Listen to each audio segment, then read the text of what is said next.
Salut, c'est Laurent de T-Tactical. Aujourd'hui, on va parler d'un couteau Extrema Ratio qui est très spécial pour moi et probablement pour certains d'entre vous, puisqu'il s'agit du Fulcrum 2. Donc, en l'occurrence, c'est le Fulcrum 2T Black, donc parce qu'il est noir et parce qu'il a la pointe type Tanto. Pour moi, c'est vraiment un des couteaux emblématiques de chez Extrema Ratio. C'est vraiment un modèle légendaire, donc modèle ancien. L'histoire, c'est qu'ils ont développé à la base le Fulcrum Folder, qui était la première version de ceci, qui a été en vente jusqu'en 2005, et celui-ci, c'est le successeur. Donc même celui-ci est déjà vieux, ça fait longtemps qu'il est ça fait longtemps qu'il est dans leur gamme et ça reste un couteau vraiment exceptionnel. Le premier avait été développé pour une unité antiterroriste. Le but du jeu, c'était d'avoir quelque chose de vraiment solide. Je pense qu'on y est clairement. Donc voilà un petit peu au niveau de l'histoire. Ici, au niveau de l'acier, c'est comme d'habitude, on est sur un acier N690 Böhler, comme indiqué sur la lame, une dureté de 58 HRC, donc 58 sur l'échelle Rockwell, et là c'est difficile à rater aussi.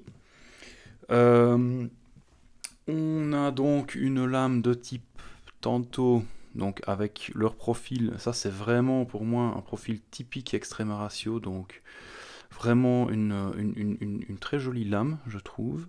Donc, pointe type Tanto, dentée sur 40 mm, épaisseur de 6 mm, donc là on est sur de la destructible, une longueur de lame de 95 mm.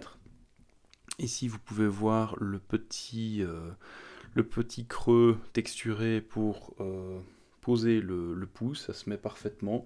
La finition noire, donc leur revêtement noir qui est très très très solide à l'usage. Alors, au niveau de la poignée, ici on est sur leur aluminium habituel, donc aluminium aéronautique avec revêtement anodisé anti-corrosion, très solide aussi, mais le lock et le cul du manche sont eux en acier. Donc ici, je vais quand même le refermer, on peut voir que vous avez l'arrière du manche, vous voyez bien l'acier ici, un trou pour une lanière, et ça peut clairement servir de brise-vitre ou de brise ce que vous voulez, y compris crâne humain, je dirais, c'est du castard, c'est 6 mm aussi. Donc le manche ici, on est vraiment sur une version aluminium et acier. Donc ça va ajouter encore de la solidité si même il en manquait. Au niveau du lock, comme je disais, c'est un backlock, donc tac, qui va se déverrouiller simplement en appuyant ici, en appuyant virilement, j'ai envie de dire, parce que c'est assez costaud. Il y a un deuxième système de lock, donc ici vous pouvez voir qu'on pourrait appuyer ici, ce qui va en fait empêcher le backlock de retourner en arrière. Donc si vous étiez en train de, pour une raison ou une autre, de faire un travail assez dur et que vous appuyez sur le lock par accident, on voit ici, il bouge un peu, mais il va rester bloqué en place. Alors, ce système a aussi l'avantage de verrouiller le couteau en position fermée. Donc si j'essaie de l'ouvrir comme ça, il ne s'ouvrira pas. Et voilà un petit peu à quoi le système de verrouillage sert. Au niveau de l'ouverture, c'est de l'ouverture à une main avec un thumb stud, c'est classique. Bon, c'est un couteau qui n'est pas hyper facile à ouvrir, mais avec un petit peu de temps, il s'améliore. Il devient un petit peu plus simple à ouvrir. Donc l'ouverture à une main est totalement possible. Alors, au niveau de la construction, là, il n'y a pas de surprise. C'est construit comme un tank. C'est un couteau qui pèse 204 grammes. C'est fait pour durer. Je sais qu'il y a pas mal il y a pas mal de gens dans ceux qui n'apprécient pas Extrema Ratio qui disent oui, Extrema Ratio, c'est des pieds de biche de poche.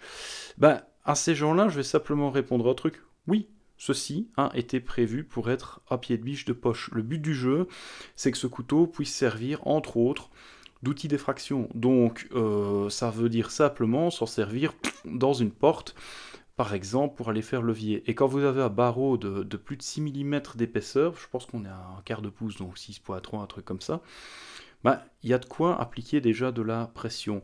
Donc, ouais, c'est construit comme un tank, c'est assumé. Si vous voulez quelque chose qui est indestructible, c'est vers là qu'il faut aller. Donc, 204 grammes, je disais. Au niveau du port, c'est un clip assez classique, avec 3 vis. Vous voyez que de l'autre côté, il y a 3 vis aussi, donc le clip est réversible. J'en profite pour montrer ici, quand vous recevez le couteau, vous recevez aussi un petit sachet avec dedans 2 outils qui vous permettent, la petite clé va permettre de bouger le clip et la plus grande clé va permettre de régler la tension sur la lame et de démonter l'intégralité du couteau. Voilà un peu pour le packaging. Alors, au niveau de l'usage, bon, ça c'est clairement du couteau multifonction. Moi ça me fait penser quelque part au... Je sais pas pourquoi, ça me rappelle un petit peu les gros Bowie pliants, genre Buck, des trucs comme ça. Vraiment le couteau à tout faire par excellence. Bon, à ceci près que celui-ci a un look bien particulier, bien caractéristique de la marque. Évidemment, moi je dirais backup combat, clairement, un gros pliant comme ça, qui a quand même une prise en main exceptionnelle, mais une lame avec un profil qui est pas mal du tout pour la pénétration, donc clairement bon backup combat. Et je dirais même particulièrement cette version avec sa pointe tantôt et les dents, j'y reviendrai un peu après. En passant, autre avantage de la pointe de type Tanto, vous pouvez voir ici, la quantité de matière reste énorme jusqu'au bout, ce qui veut dire que cette pointe, vous avez plus ou moins aucune chance de la casser. Donc, dans les usages, j'ajouterai aussi un truc que j'ai pas tellement l'habitude de dire, mais collection. Ça, pour moi, c'est clairement un couteau de collection.